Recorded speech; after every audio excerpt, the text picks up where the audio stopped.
Happy Thursday, everybody. Welcome back to the Last Symptom Podcast. I'm Brian Barnett, the creator and host of The Last Symptom. Got a lot of interesting things to talk to you all about in this episode of the show. More things, in fact, than I can cram into this little introduction here. But to give you an idea, we're going to be talking about dissociation a little bit. This is a topic that come up in the Last Symptom online community here recently, and I promised I would talk about it soon. Also, have you ever tried to make somebody else feel bad because of how his or her preferences were different from your preferences? Or maybe you haven't done this to anybody else, but you've been on the receiving end of it. Somebody's tried to do that to you. What's that all about? We're going to talk about it. And like I say, bunch of other really interesting things I want to cram into this episode. But first we have to do the disclaimer and the show music, so stick around. I'll be right back. I'm Brian Barnett. I'm just a regular guy. I'm not a doctor. I have no legal license in any field of psychology. But I did live a large part of my life with borderline personality disorder unknowingly. And I really did rid myself of the disorder completely and permanently. Through that, I've become an expert on issues involving emotional health. I accept no responsibility whatsoever for your feelings, thoughts, behaviors, decisions, and actions, including your decision to watch or listen to this show at all. But I do hope you might benefit yourself from the insights I share.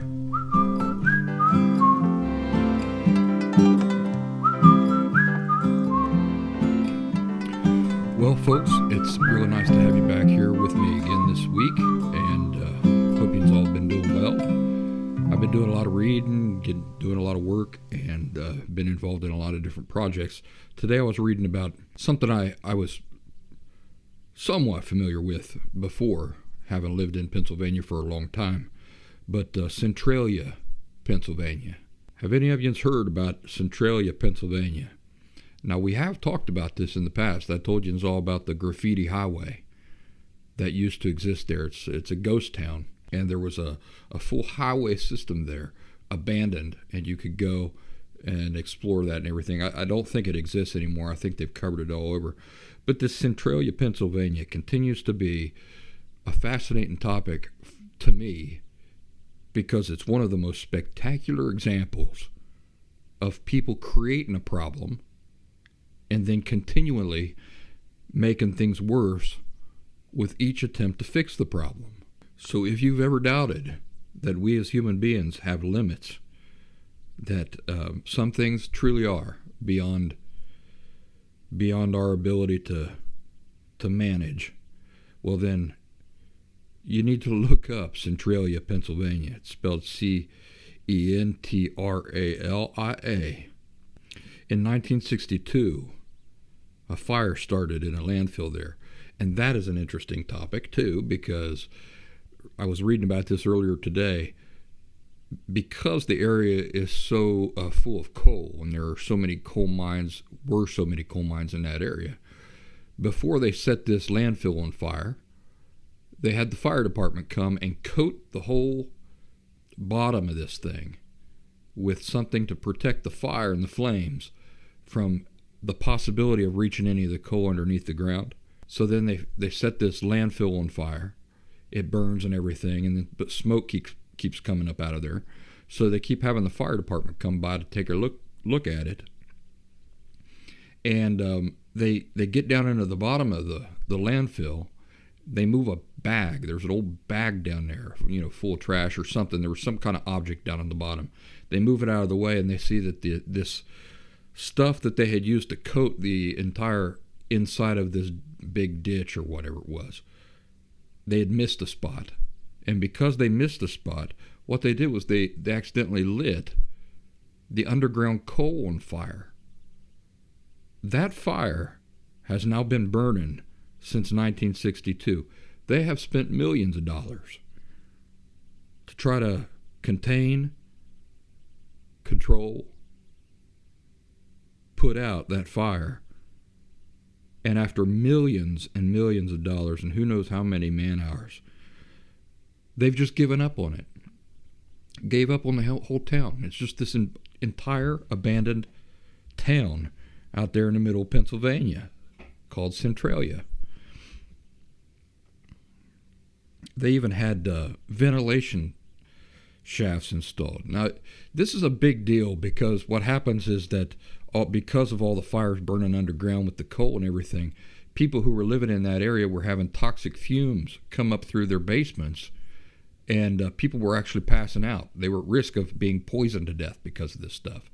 And on another occasion, there was this boy, I can't remember how old he was, but this happened, I think, like back in the 60s, where he was playing around Centralia, and the ground just collapsed underneath of him.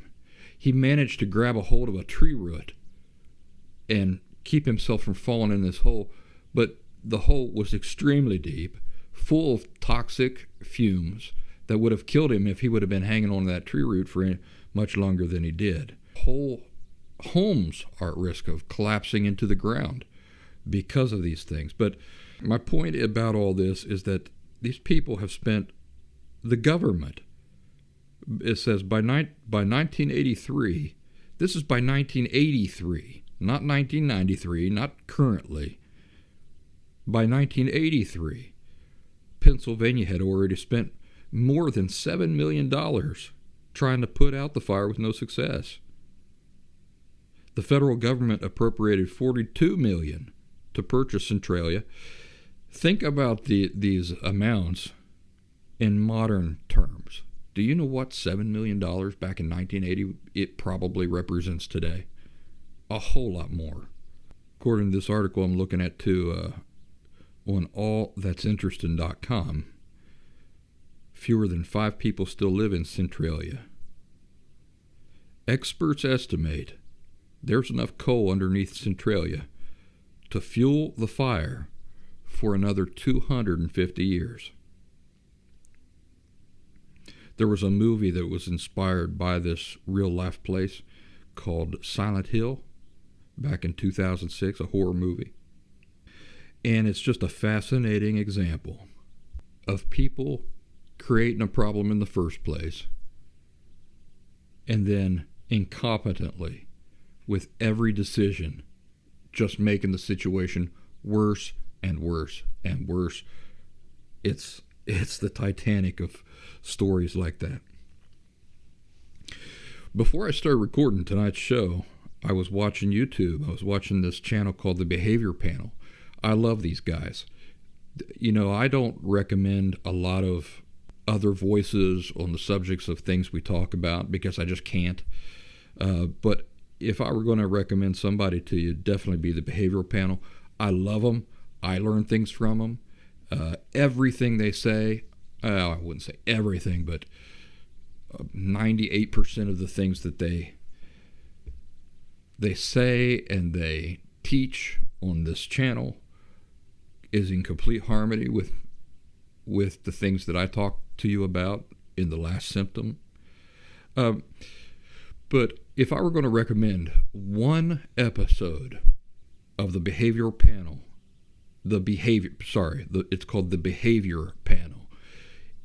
If I were going to recommend one episode of the Behavior Panel to my audience, it would be their episode about Jada Pinkett Smith, and it's called What Exactly Is Jada Still Hiding?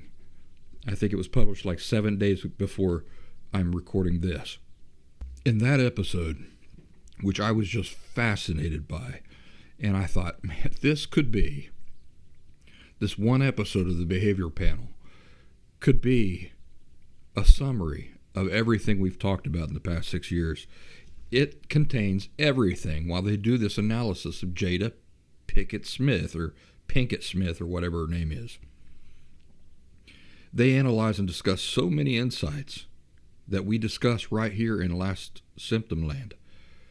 Psychology, emotional health, self-deception, what fake recovery looks like, what authentic recovery looks like instead. People who are controlled by their feelings, living that way, completely unaware of it. People prefer an illusion of control. An illusion of control from the perspective of others, and refusing to surrender that false sense of control in the interest of ever actually getting healthy for real. I've talked to you in the past about how authentic recovery involves a great deal of surrender. You got to let go of this illusion that you are in control. If you knew what you were doing, you wouldn't be in the situation you're in. Yeah, it's a real problem when the unhealthiest person in the room for miles around demands to be seen as the one who's in control, like this Jada Pinkett Smith. She's always putting off that act, right? I've got this under control. Let me share some of my wisdom with you. If you've ever seen an interview with her or anything like that, you know that is exactly the stank she's putting off. You listen to what I have to tell you. She wants to be seen as the teacher, as the guru. Am I wrong? So it's a real problem when a person like that, who is the most unhealthy in the world, the unhealthiest person in the room, demands to be seen that way, as in control, as the one who has the answers, as the one who has the insights and the wisdom. Demands to be seen as the one who has all of the knowledge about the best ways to manage relationships, be healthy, yada, yada, yada. One thing I really especially liked about this particular episode of the Behavior Panel is when they very insightfully point out, that for all her efforts to project this illusion of being wise and knowing what is required for recovery and health, she lacks an awful lot of self-awareness and knowledge, and she's awfully preoccupied and concerned with artificial appearances and artificial answers. You see, people who seriously understand the elements involved with true recovery and true health, they drop pretenses. They drop all of their pretenses. I remember when I started down the direction of authentic recovery for real, there was a massive surrender that happened inside of me. I dropped all pretenses. What does Jada Smith do instead? She maximizes the pretenses in all of her interviews and everything. She's the one who knows. Let her instruct you is her attitude. Let her tell you what you don't know. Well, if she knew so much, her life wouldn't be what it is, would it? And I'm not talking about the superficial financial success and those sorts of things. I'm talking about success with inner peace and contentment, success in her relationships with people, relationships with herself, healthy attitudes, that type of success. People who are really on the road to recovery surrender to realities. Remember, I said it involves a lot of surrendering instead of the denial of realities and the kind of the excuse making for realities. They surrender to the realities instead, and the reality of their own unhealth. They don't insist on maintaining some false appearance of control and wisdom. It becomes obvious when a person is truly on the right path, because you will see them looking inward for real. They're not coming up with all these linguistic gymnastics of avoidance, of trying to let you know just how smart they are and how wise they are about these things. They're not concerned about appearances. It's a surrender. They're not focused more on other people. They're focused on themselves, and so on and so forth. So definitely highly recommend that. I'll put a link to the show in the description of this show. I was asked to talk about dissociation. There's not a whole lot really for me to say about it. I mean, I know what it is. I've experienced it myself. I've seen other people experience it.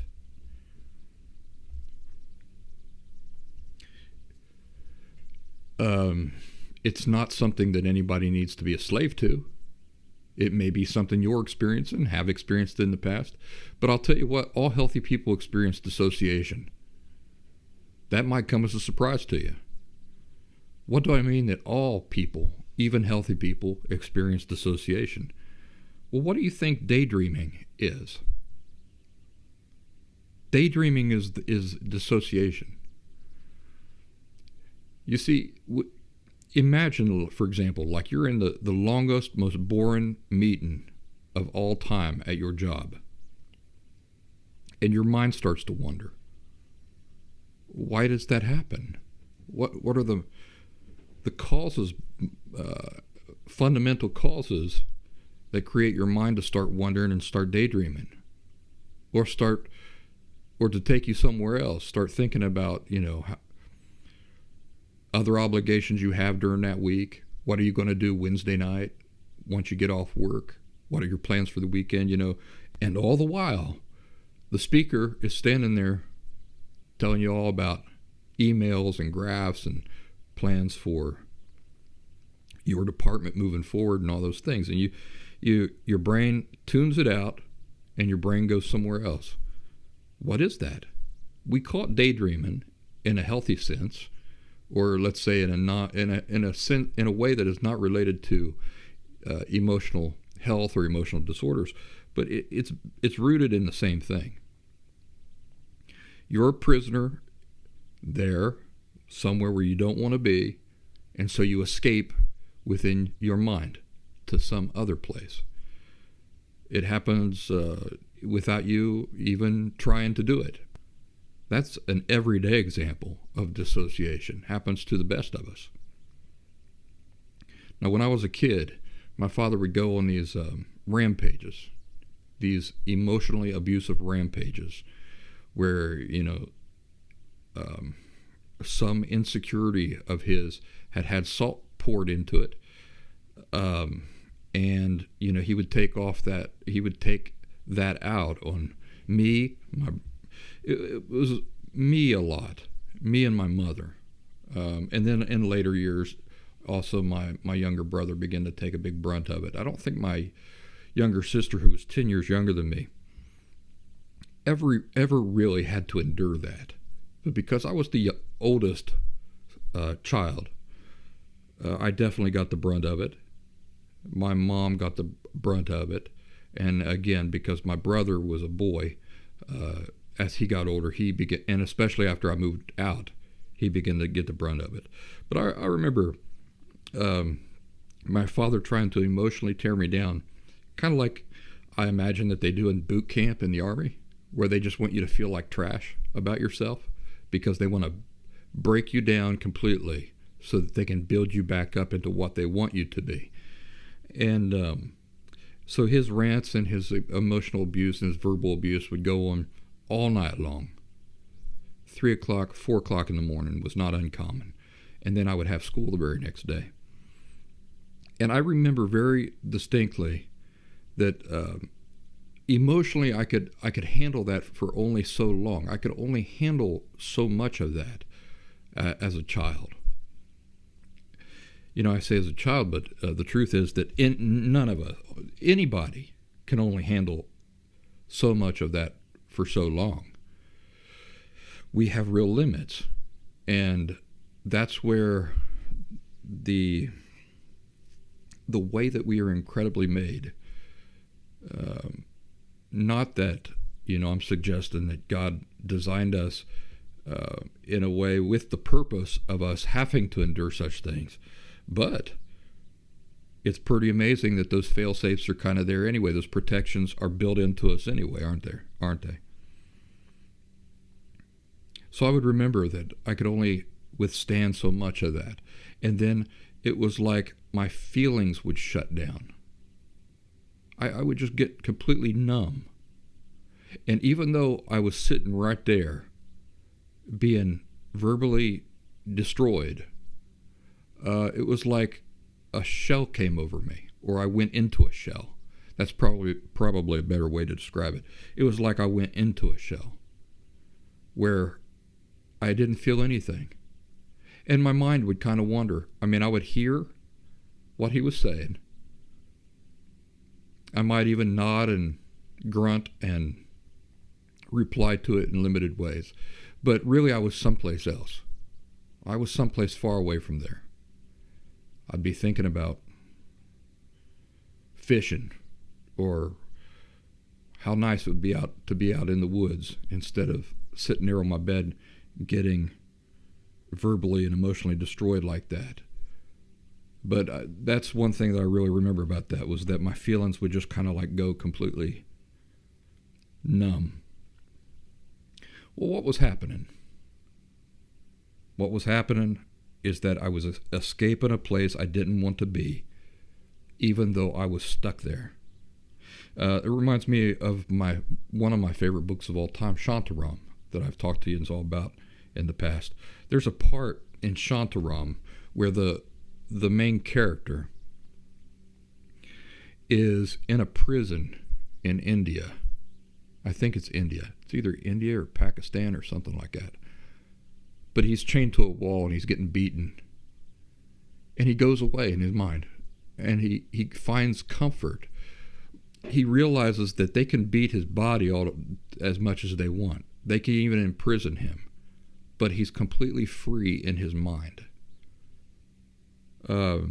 If you give me a second, I'll see if I can find that in the book real quick.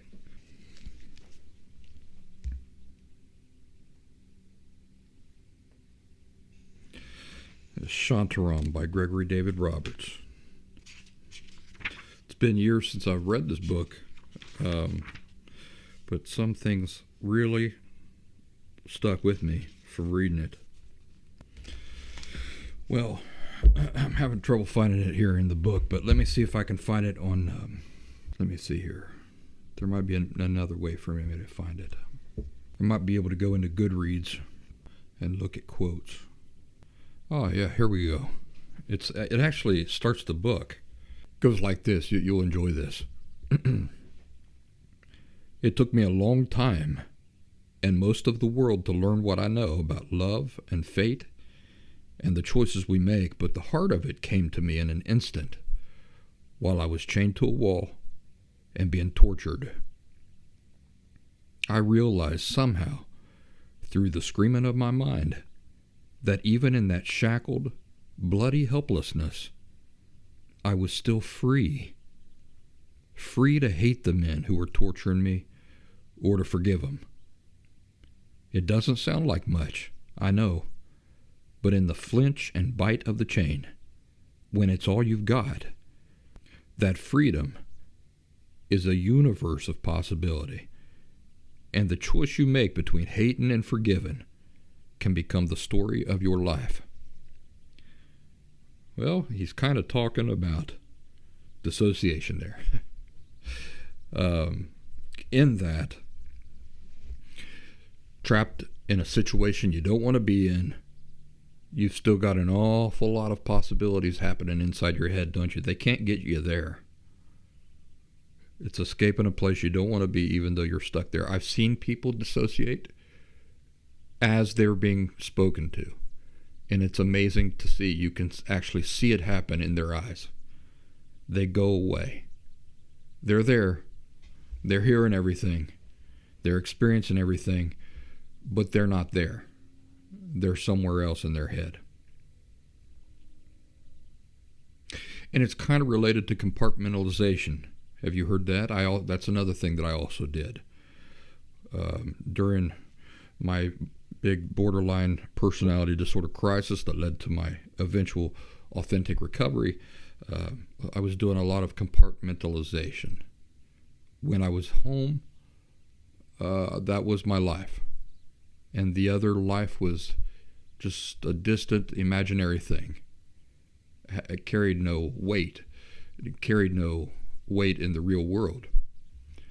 Then, when I was living the other life, the double life, the same thing happened. My life at home was the distant fictional thing that carried no weight in the real world. It was all just, where am I at now? What reality am I in right now? And I would separate those things in my head. So there's not a lot to say about dissociation. It's not like you're a slave to it. It's any more so than you're a slave to daydreaming. It's something that you do. It's something that all of us do. But once you realize you're doing it, you can snap yourself out of it. And another thing to keep in mind with dissociation, if this is something that you're experiencing, is that dissociation is not a problem. What do I mean by that? Well, this is the last symptom away, right? We've talked about this a lot. Dissociation is a symptom of a problem. What are we working on here? We're working on the causes of problems. So is dissociation something that you have to be overly concerned about? Not if you're working on the causes of problems, the fundamental problems. Because once you address those things, and as they begin to get sorted out, this dissociation stuff will also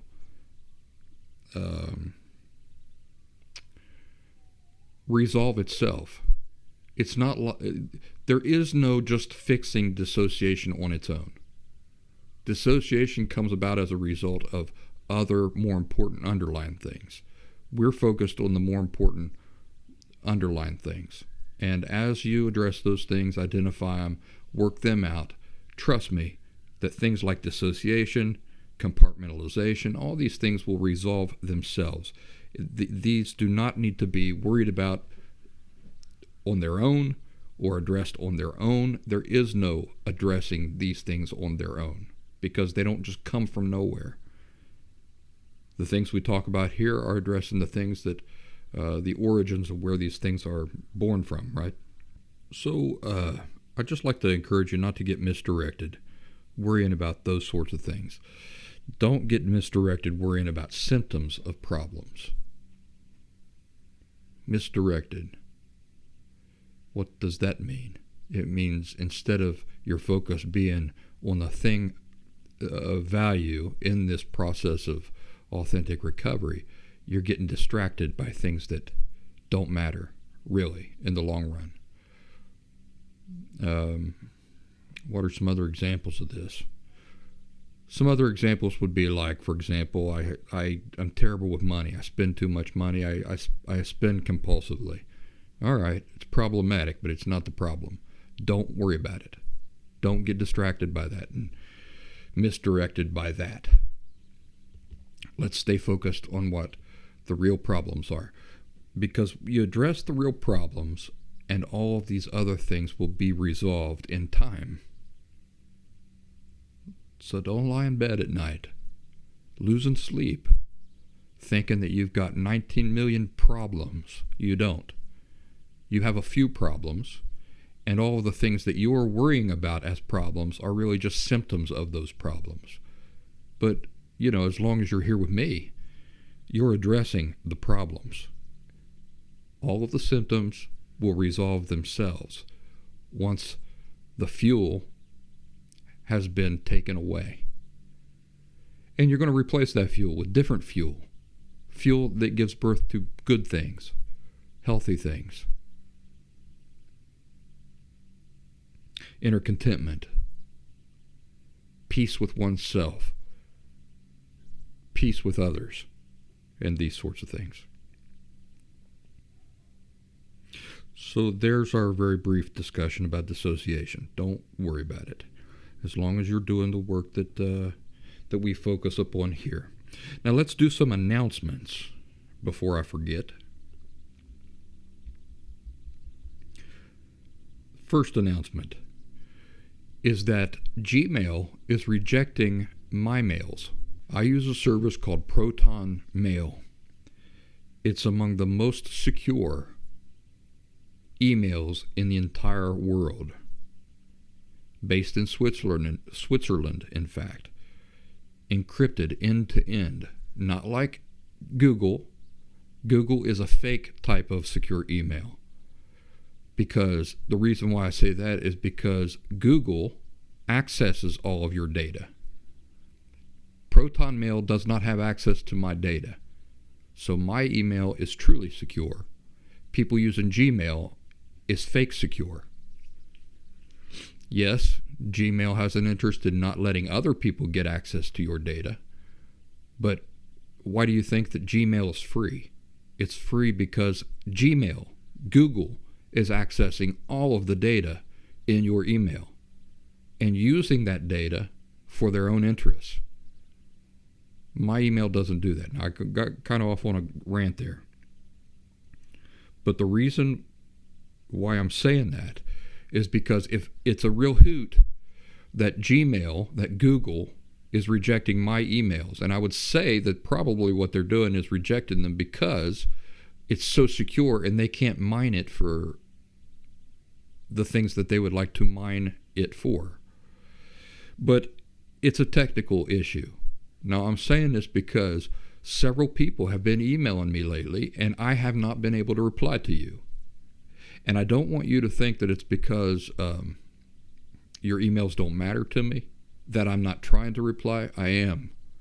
And it's pretty frustrating for me, to be honest with you, because I draft this entire beautiful email in response to you. I hit reply, and then Google rejects it. So you never get to see my reply. I'm working on a solution to that, and it's some crazy hoops I got to jump through. I don't know. It's frustrating. You could probably hear the frustration in my voice. Also, it's late here, and I'm sleepy right now. But I just wanted to let you know that. If you're sending me emails from Google, from Gmail, Google is not allowing me to reply to you using the most secure email service in the world. That's frustrating. And I got to figure out the technical details of how to get Google to start accepting my emails. But, that's why it's so important for this next announcement. The Last Symptom online community, which is on the Locals platform.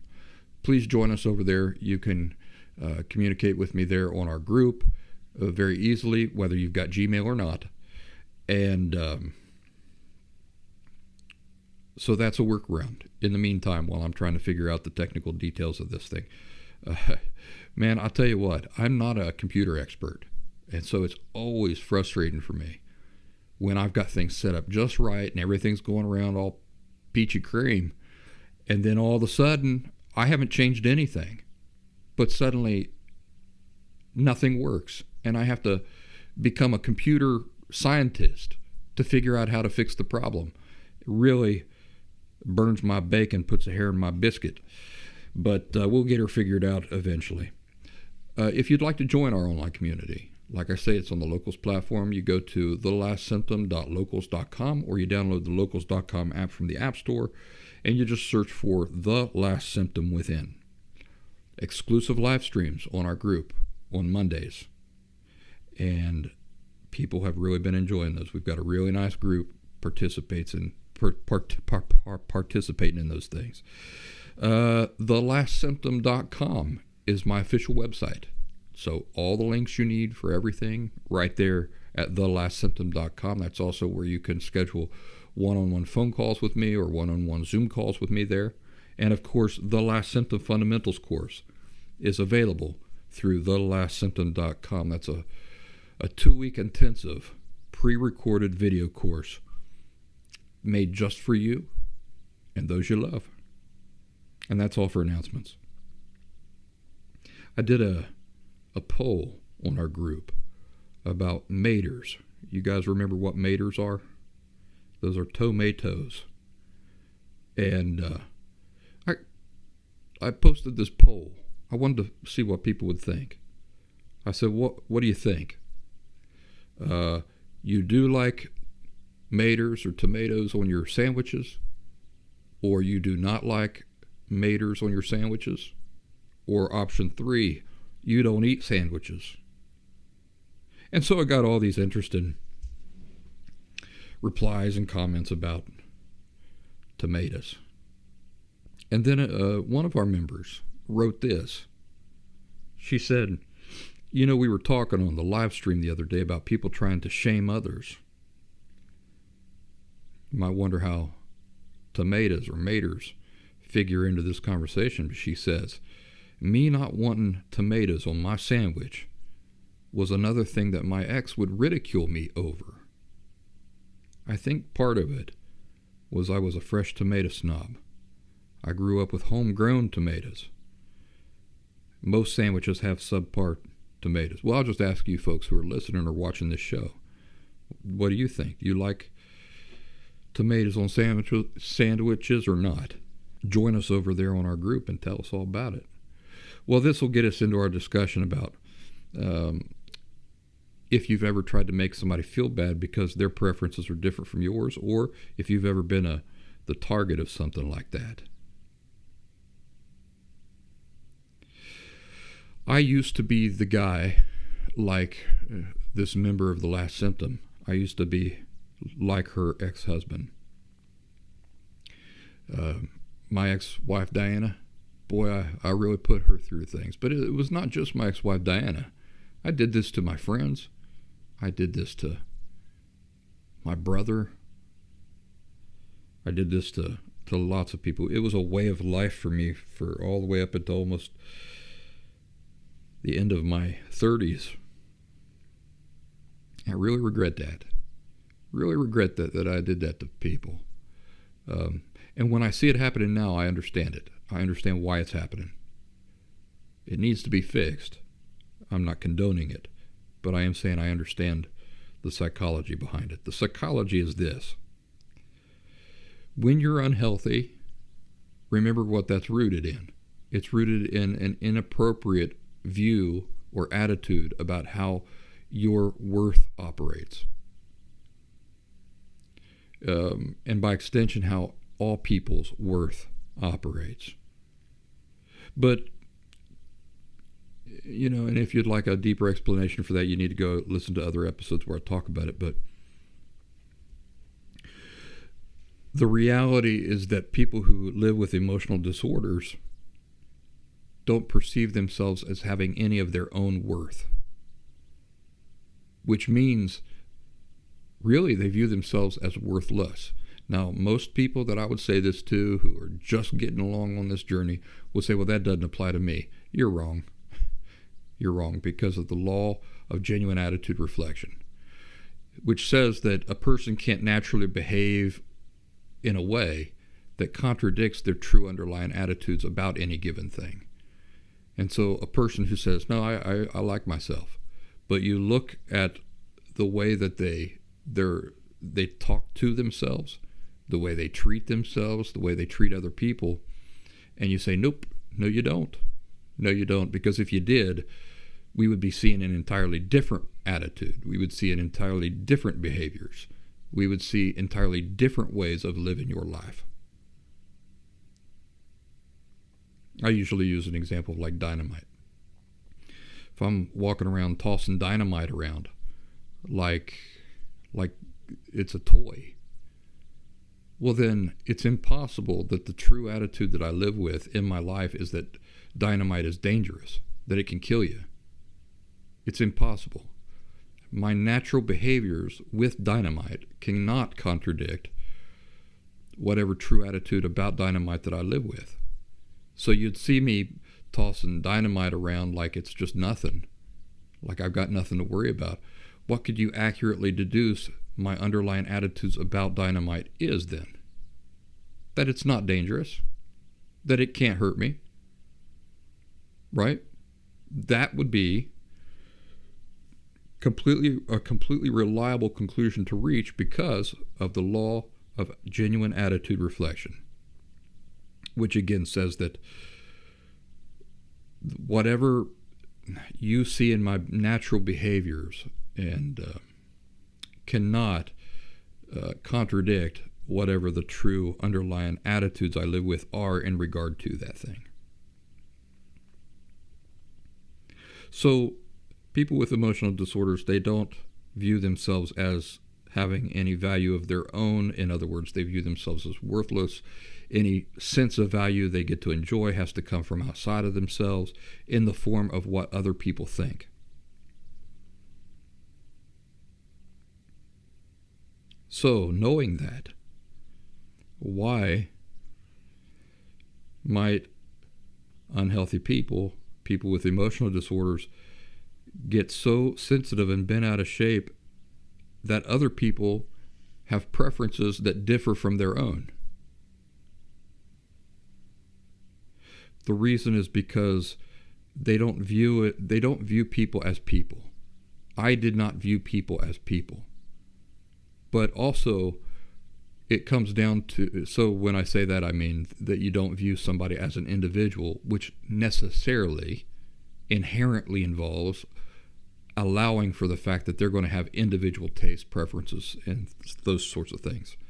But another thing is that if I view myself as not having my own worth, in other words, I'm worthless just on my own, and let's say that I like tomatoes on a sandwich, but you don't, I don't just view that as an individual preference, like this is a mark of your individuality.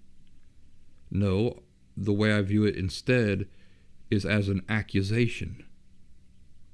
An accusation or a pointing out of just how flawed and broken I am. See, I like tomatoes, but I'm worthless. You don't like tomatoes, or vice versa. Well, because you don't agree with me, because your preferences aren't exactly what my preferences are, it's like pointing a finger and saying, look, because you like tomatoes on your sandwiches or whatever, this is just more proof of how flawed you are. See, if it wasn't a flaw, everybody would agree with you. Everybody else would also like tomatoes on their sandwiches. And this sort of thing plays out in the smallest areas of life. I used to do it to my ex-wife when it came to music. If I liked a song and she did not like a song, or let's say a musician or something, man, I would beat her up over that. I would attack her over that, try to make her feel stupid for not liking the song. It was really, I was just attacking her sense of worth. I wanted to break her worth down until she could see just how wrong she was in her preferences. Because if I could do that, then it would validate my preferences, that I am not broken, I am not flawed. I remember doing this in car rides, we'd have long road trips, doing this to her. Could not celebrate her individuality because I was too consumed with the way that her preferences, contradicting mine, revealed my own inherent flawed nature. At the same time, on the flip side of that, not only would I do this to her if she did not like a song or a musician that I liked, but I would look at the music that she did like, that I did not like, and I would do the same thing to her. So let's say that she likes a musical group and really likes their music, really likes that musician, but I don't understand what's there. Like, why does she like this musician? Why does she like that music? Well, I would attack her just as viciously over that. Terrible thing.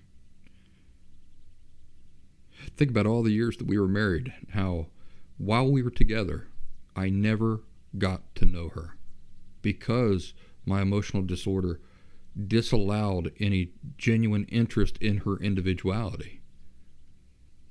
And tragically, it hasn't been until, we were divorced and I haven't seen her in 10, 15 years. How long has it been? 2011. 12, 13 years that I haven't even seen her. But it's been during that time, these 13 years, that I haven't even seen her or talked to her or had any contact with her, that I've really begun to get to know her through memories, and through the memories of the things she liked, through memories of the things she didn't like, through memories of what made her her. And so it's only been with emotional health that I've been able to go back and begin to get to know the wife that I lived with for all those years. Really tragic.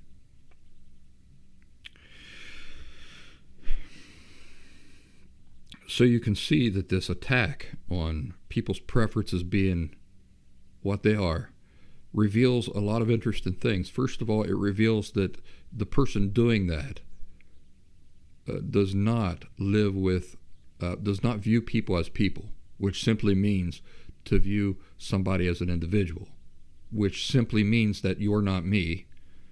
So obviously you're going to have your own preferences, your own tastes, your own opinions about things.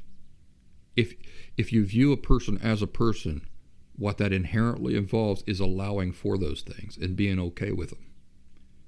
So the person who is attacking and trying to belittle or make somebody feel bad about themselves because their preferences are different, you know immediately that simply by that, the law of genuine attitude reflection, they would not be behaving that way or reacting that way if their attitude were that everybody on earth is an individual. You see what I'm saying? The law of genuine attitude reflection. Because the natural way that they're behaving in that situation cannot contradict what their true underlying attitudes are. What is the only thing that type of behavior reflects about their true underlying attitudes? The only thing that it can possibly reflect is that they do not look out at the world and view people as people. That is to say, as individuals. Otherwise, they would allow naturally for those differences in preferences and those sorts of things. The other thing is that we know that a person who is doing that views himself or herself as worthless. So they can say all they want, all day long. They can deny that they do not have a low opinion of themselves. But it's undeniable that not only do they have a low opinion of themselves, they have zero opinion of themselves, meaning that they don't view themselves as possessing any of their own value. Like that, their existence does not bring it into the world. So what can we conclude also based on that? That all of their sense of value comes from what other people think of them. And if what people think differs from what they think in the form of preferences, like I like apples and you don't like apples, well then it's like putting a magnifying glass up to my inherent flawed nature, which is painful. Other people, to unhealthy people like this, only exist when we're unhealthy, when we have an emotional disorder. Other people around us only exist to validate our own life experience. And if you're not doing that for us, you become worse than just irrelevant or worthless. You become an active, hostile force working against our lives. I'm speaking from the perspective of somebody who has an emotional disorder. That's the perspective. Unconscious perspective, but it's the perspective nevertheless. If you're not validating my life experience, if you're not giving me worth in the form of what you think, you're not just irrelevant or worthless to me. See, that would be neutral. That'd be neutral. All right, you're not adding value to my life, okay. That would just be neutral if I just viewed you as irrelevant. But it's worse than that. There is no middle ground for the person with the emotional disorder. You can't just be irrelevant, because you're either contributing to my sense of value or you're a hostile force working against it.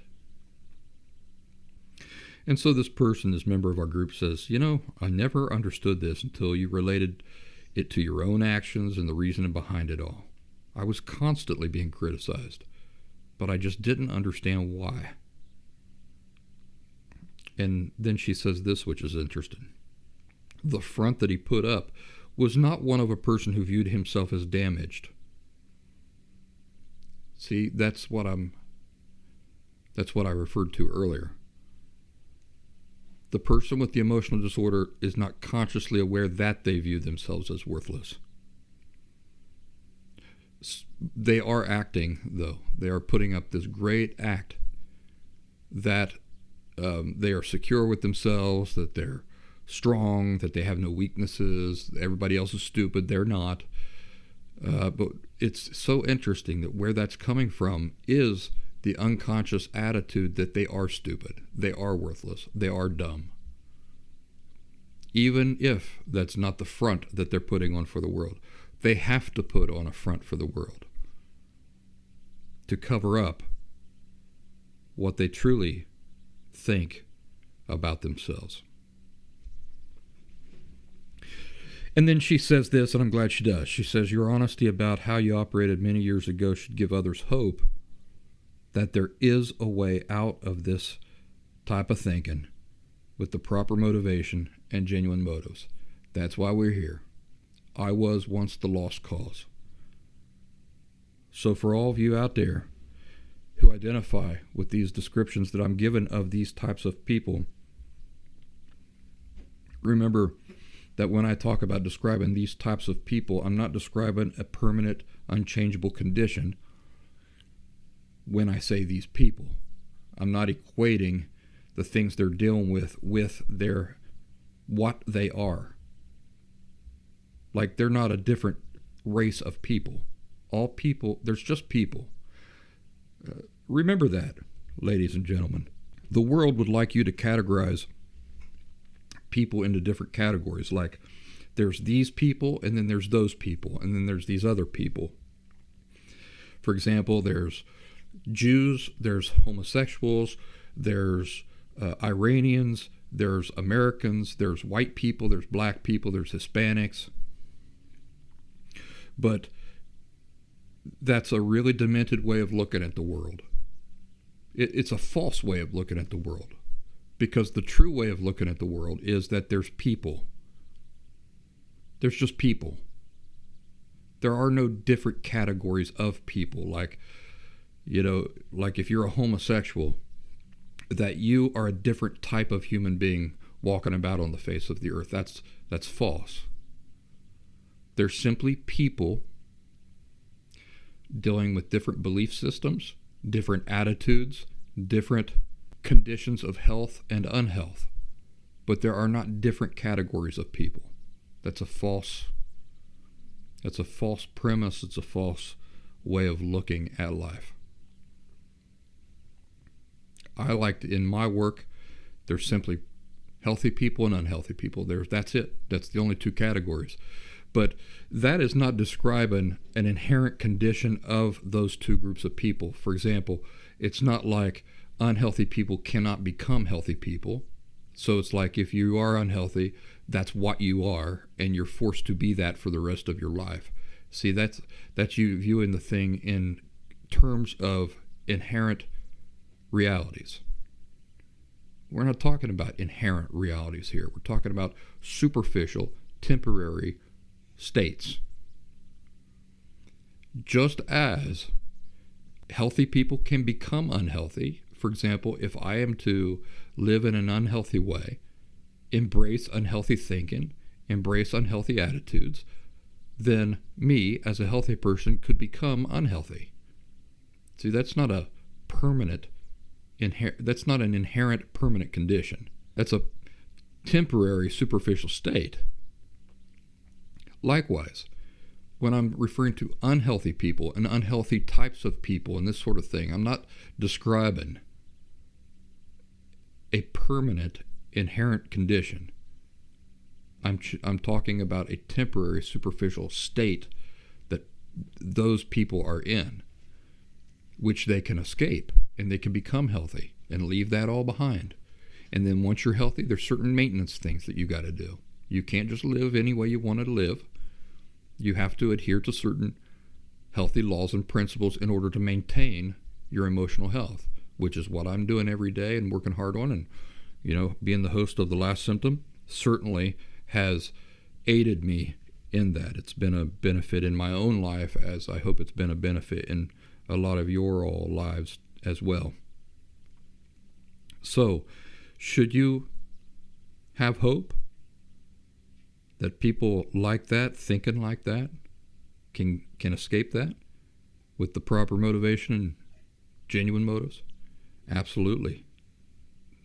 The person's talking to you right now through your speakers or on your device or on your television. Look at me. Listen to me. I did it. Of course you can have hope. Campfire story.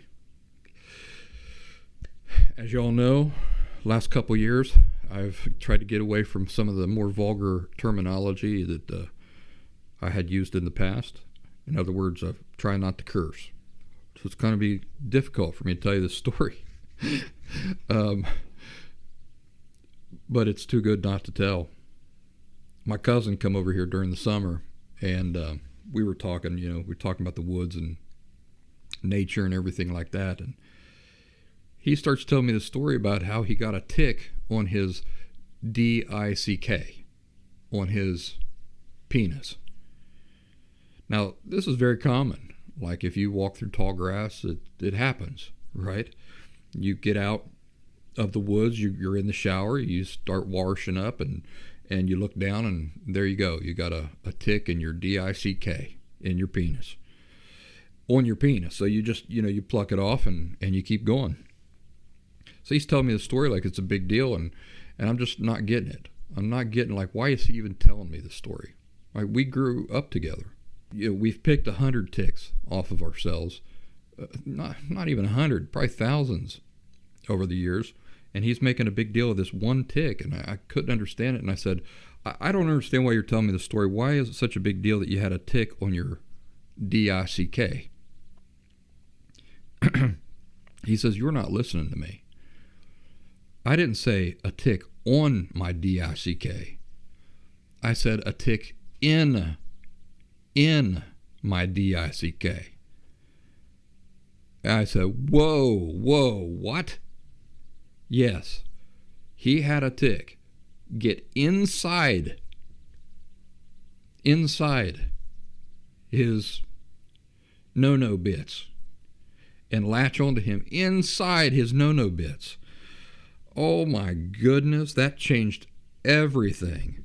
I said, what did you do? Well, he told me what he did, which was painful enough in itself. What a nightmare. I mean, there's men out there, I know, I just about run you off the road if you're listening to this in your car. But that was my reaction too. The whole time I thought, yeah, it's just on the outside. Which, men, that's if you're from the woods, it's just a common thing. Nope, it wasn't on the outside. It was on the inside. Brother, that is something that will give you nightmares if you're a guy. So, ladies and gentlemen, that's our show for this episode. I hope you find it useful. Be sure to go over there to the Behavior Panel and check out that show about Jada Pinkett Smith. Man, I'll tell you what, it is chock full of really profound insights about human psychology, unhealthy human behaviors and attitudes, relationships, unhealthy people in relationships. And I just think, I think I'm going to watch that single episode like 3 or 4 more times. There are certain ways that they have of explaining things and of breaking things down that I think is superior to my way of explaining things and breaking things down. So even I am learning a lot from the way that these folks, some of the ways these folks have of describing and talking about these things. There are a lot of things that I know intimately, but as far as communicating that to others, it's always a little bit of a challenge. And they just do a spectacular job of that. So I highly recommend that episode. And no, I'm not getting anything from them for sending you over there. I think it's something that's beneficial for those who are in my audience. I think you could really benefit from watching that. So that's all we have for this week, folks. Have yourselves a nice weekend, and do something nice for yourselves. I'll see you over there on Locals. Take care, everybody.